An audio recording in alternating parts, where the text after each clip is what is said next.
of JP Institute of Information Technology, Noida, in Electronics and Communication branch. This video demonstrates the prototype on our first effort of the project Low Cost Wearable Leg Exoskeleton System to assist movement of physically impaired people. Our aim was to design a model that could help people who are paralyzed or have very little physical strength to walk. This project is submitted as an entry to Texas Instruments Analog Design Contest 2014. We would like to thank our faculty mentor Hema N for assisting us throughout this project. We would also like to thank Dr. P.P. Ravi Kumar for providing us a competitive platform and resources for this project.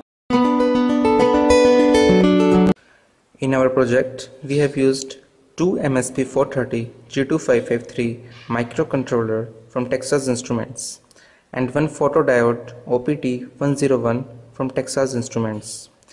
And we have used three servo motors VS2 model,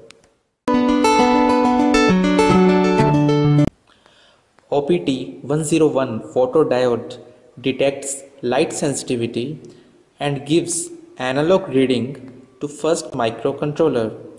Microcontroller reads analog input from photodiode. These readings are used to sense the ground. Let's say we have a threshold value 180. If photodiode sends a value less than 180 to microcontroller, then microcontroller starts driving motors. First microcontroller MSP430 G2553 control servo motor 1 and servo motor 2 and sends a high signal at P1.3. Second microcontroller, which is also MSP430 G2553, read high input of microcontroller 1 at its pin P1.4.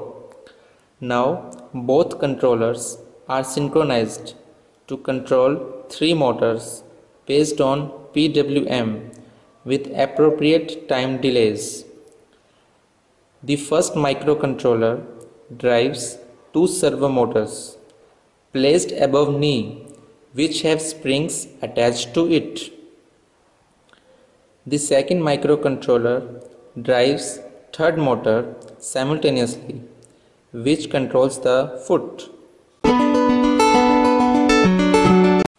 This is our project model that we have designed, and this is the photodiode circuit we are using, and the photodiode attached below reads analog values, and when this analog value read is below a threshold value, that means it is sensing the ground and will send a signal to this microcontroller, this one, and this microcontroller in turn will control these two motors, the movement of these two motors, and simultaneously it will send a high signal to this microcontroller which is controlling this motor.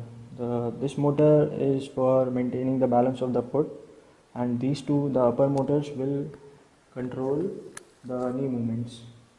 So initially when the foot is on the ground, the spring is in stretch position, and when this microcontroller starts moving these two servos, the spring starts to compress and retain their original position, and the knee will bend, and this servo will on the same time lift the heel and bend the toe downwards so that the person can move ahead.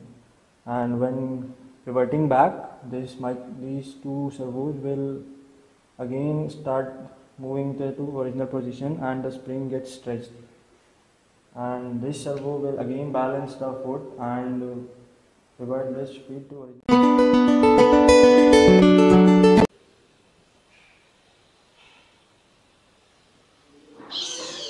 This motor uplifts the leg. This motor controls the toe.